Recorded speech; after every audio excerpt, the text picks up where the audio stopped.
Whew. Hey guys, Geno V here, talking about the things I like to talk about. We're on It's a Soa. She's so pretty, my little Catalina 25, here in Mission Bay, San Diego. My little living room that I've got going on here, my little office. This is where I come to think. And I wanted to talk to you guys about planning for the future. So something my father told me not too long ago that I think was actually right on the money is you can make all the plans for the future that you want, but the reality of the matter is everything is going to be far better and far worse. But nothing, and I mean nothing, is going to be as you planned it. I think that's very true in my life, in my friends' lives, in my family's life, with my career, with my finances, with my relationships.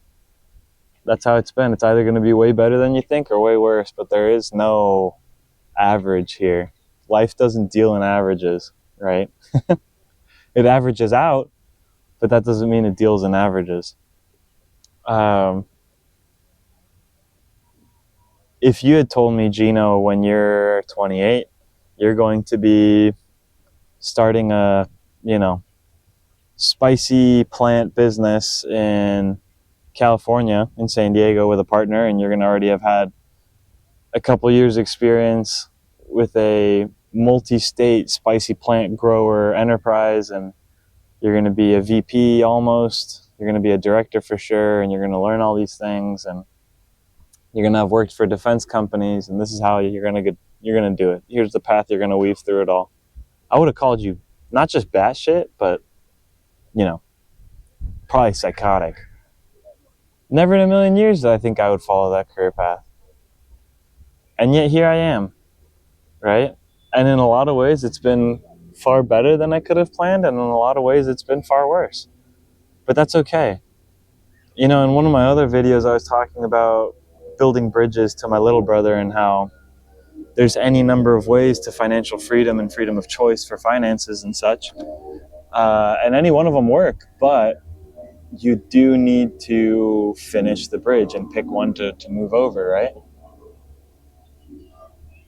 If you had told me, Geno, here's how you're going to build your bridge, and this is the path you're going to take with your career, that's crazy. That's absolutely crazy. Even looking back on it now, the sheer serendipitous nature of some of my choices, of how I met people, of how I made deals, of how I got jobs and made interviews. And I'll give you one example. To go over to Planet 13 in Las Vegas, you know what I did? I hand wrote 2 letters to the 2 CEOs of the company and sent it to them via mail. I bought nice paper, I got a nice pen, I wrote these thoughtful letters to them, congratulating them on their latest quarterly report, talking about how excited I was about the company, mentioning that I was a shareholder, and basically asking for a tour of the facility. In the back of my head, always wanting to see if there was an opportunity for me to step into the company and do some work for them and generate some real value. And a month and a half later, they read it and called me because I put my phone number in the letter. That's crazy. When does that work? Then I took a tour of the facility. I pointed out the inefficiencies. They said, oh, really? You can do that? I said, yeah, I got to really diagnose it. So then my 1 week of vacation I had for that year, I went out to their site and I worked that week over there in Vegas, writing out the stuff that we could do with their production lines. And I pitched it to them and I said, I can do it. Give me, 6 months. Of course, I sandbagged a little bit. I thought I could do it in maybe 4, maybe 5, but I said 6. Give me 6. To verify the results, I got to take data after the changes. And they said, cool, we'll bring you in as an interim director. And if you measure up to what you're saying and you actually provide the numbers and you succeed, we'll bring you on as full-time director. I went and I did it, and I did it in 3 months, right? So much had to go right for that to have been my path through it. And yet moving to Las Vegas and away from my family was so hard. Moving to a city where you don't know anybody is so hard. The isolation was tough.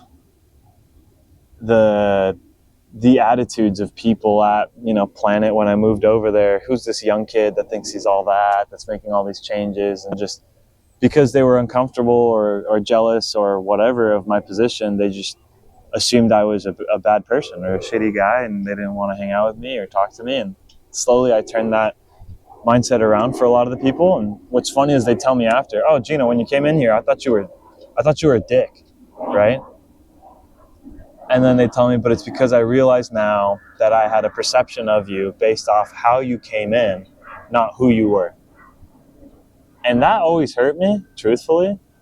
I love humans. I always try to do right by the people. I'm a tough negotiator for business, but I'm soft for people, right? I have a soft spot for humans. It comes with being Catholic. It's inevitable. And that always hurt me, and that made me so sad that they just would default to such a negative position. So, was getting that job in Vegas and moving there only far better than I could have ever dreamed for my career? No, there was a lot of really heavy stuff, a lot of really tough stuff. A lot of fear of failure because it's all on your own shoulders. And there was stuff that far exceeded my expectations. Journeys I went on. My first time flying in a private jet. Flying to Florida from Vegas with the two CEOs and one of the VPs. Amazing experiences, right? Like I am immensely grateful to them forever for the opportunity they gave me. And I'm happy that I did the work for them and generated the value that I did for them while I was there, right? So was it as I had planned? No, it was not as I had planned, guys. It was way better and it was way worse. Hopefully that makes some amount of sense to you guys. If any of that rang true for you, or if you've had similar experiences, let me know. I genuinely want to help and hear what you guys have to say. I'm running this YouTube channel to help everybody because I owe it to a lot of mentors in my life that have helped me through a lot of things. And this is my version of paying it forward. This is my version of helping out. So if one person can get a meaningful career investment or avoid a big mistake because of me, my whole YouTube channel will have been a success. So if you guys have anything you want to say or things you want to learn, please let me know. I'm around, believe me. I'll answer whatever you guys ask of me. In the meantime, chin up, guys. Everything's looking up. Geno out.